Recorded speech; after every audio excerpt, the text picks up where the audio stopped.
Assalamualaikum warahmatullahi wabarakatuh. Kembali lagi dengan Budia hari ini ya. Hari ini kita masih melanjutkan tema 3, subtema 1. Hari ini kita pembelajaran 5, yaitu kita akan bahas tentang kenamaan alam dan manfaatnya. Oke, satu dulu. Oke, sekarang kita bahas dulu kenamaan alam dan manfaatnya. Kemarin kita sudah membahas beberapa kenamaan alam, yaitu ada dataran tinggi, dataran rendah, dan pantai. Untuk yang ketiga ini kita bahas nanti sekilas saja ya. Jadi ada 11 kenamaan alam yang akan kita pelajari hari ini. Sebelumnya buka dulu LKS halaman 13. Ingat ya, LKS-nya tema 3, jangan sampai tertukar. Lanjut next. Oke, gunung di sini dibagi ada 2 macam. Yang pertama gunung aktif, gunung non aktif. Maksudnya ini gunung yang berapi dan tidak berapi. Ini adalah gunung yang berapi yang siklus erupsinya masih terjadi beberapa tahun sekali, dan ini ada gunung non aktif. Oke, gunung aktif yang ada di Jogja itu adalah Gunung Merapi. Gunung Merapi. Gunung Merapi itu erupsi setiap 5 tahun sekali. Jadi dia erupsi setiap 5 tahun sekali, dan kalau yang gunung non aktif dia sudah tidak akan pernah erupsi. Jadi gunungnya sudah tidak akan mengeluarkan lahar lagi. Nah, biasanya fungsi gunung itu sebagai tempat rekreasi. Rekreasinya bisa untuk wisata atau tempat untuk mendaki gunung. Jadi beberapa orang ada yang punya hobi mendaki gunung. Nah, biasanya gunung yang didaki bisa gunung yang non aktif atau yang gunung yang aktif, tapi biasanya tidak sampai di puncak ya. Kemudian ini ada siklusnya tuh, erupsinya 5 tahun sekali. Manfaat ketika gunung yang masih aktif ini erupsi adalah lahar ini, wedus gembel ya dia biasanya menyebutnya, itu akan menyuburkan tanah-tanah yang ada di sekitar lereng gunung.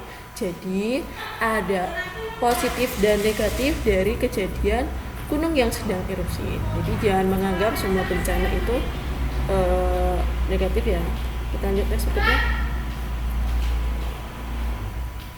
Lembah yang berikutnya adalah Lembah Hatongarai. Lembah Hatongarai ini adalah perbukitan yang ada di tepi pegunungan. Di tepi pegunungan. Ini adalah Lembah Ngarai yang ada di Sianok. Ini Lembah Ngarai Sianok. Ngarai Sianok. Sianok. Ini ada di Sumatera Barat. Dan ini yang ada di Amerika. Bedanya ini dari batuan, dan yang ini berupa pegunungan yang banyak tumbuh-tumbuhannya. Next, lanjut ke berikutnya. Ada dataran tinggi. Di sini ada dataran tinggi di Wonosobo.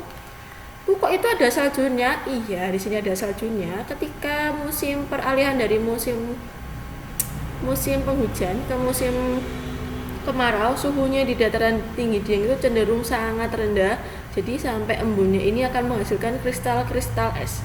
Kemudian ini adalah dataran tinggi yang ada di Bali. Ini contohnya ada yang di Bedugul di Bali. Jadi semua dataran tinggi itu cenderung suhunya lebih rendah atau lebih dingin. Next, ada pegunungan. Oke, di sini ada pegunungan. Biasanya pegunungan itu digunakan untuk perkebunan teh. Dataran tinggi dan pegunungan itu hampir sama fungsinya. Cuman bedanya adalah pegunungan itu ketinggiannya lebih rendah daripada dataran tinggi ya.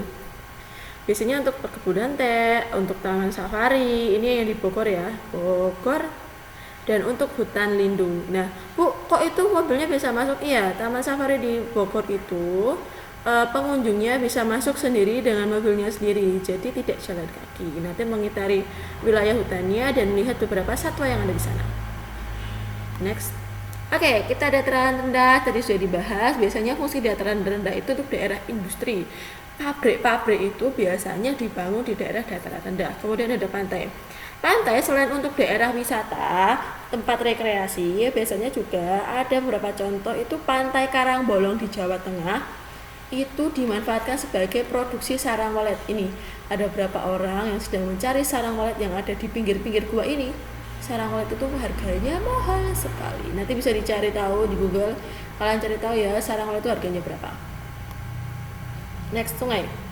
Oke, di sini sungai merupakan aliran air yang mengalir dari daratan menuju ke laut. Jadi harus tahu yang namanya ini, yang namanya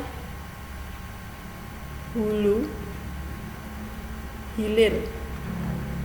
Hilir itu yang bermuara. Muara itu artinya apa, Bu? Muara itu artinya yang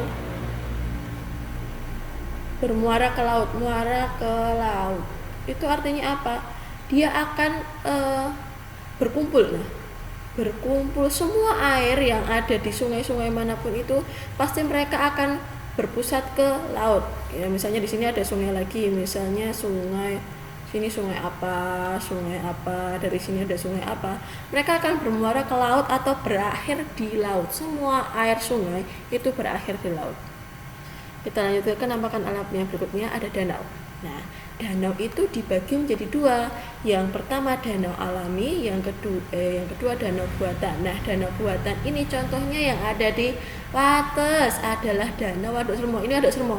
Bukan ada tempat campingnya? Iya. Danau yang ada di Waduk Sermo, Waduk Sermo yang ada di Wates itu daerahnya, tempatnya kadang disewakan untuk camping.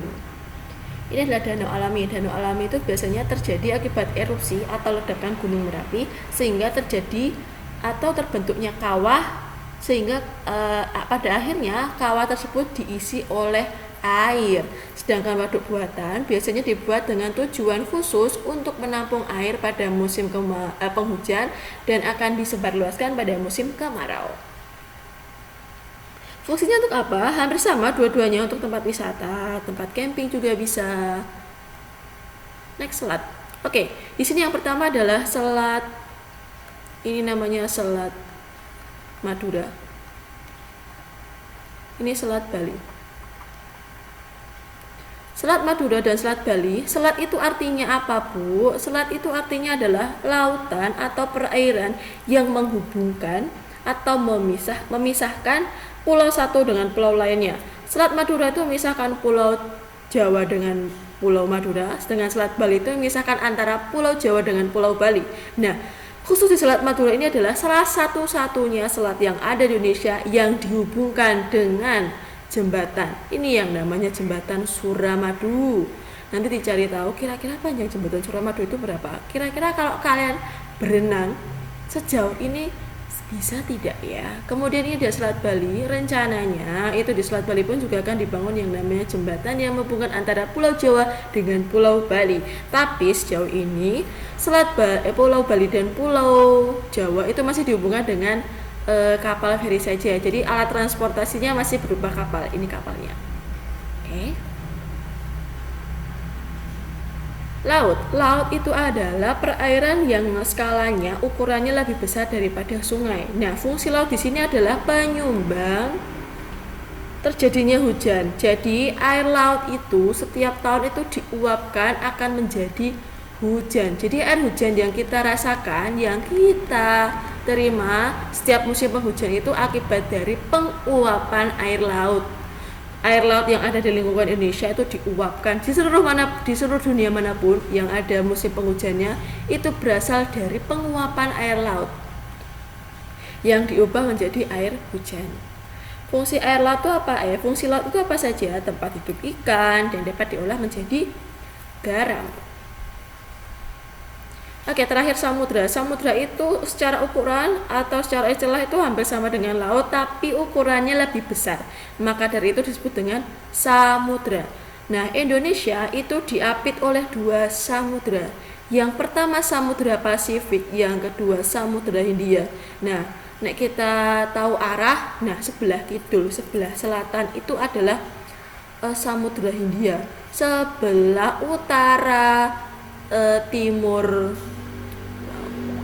sebelah timur bagian utara bagian timur ini adalah Samudra Pasifik. Jadi di sebelah utara pulau Papua ini itu adalah ada Samudra Pasifik.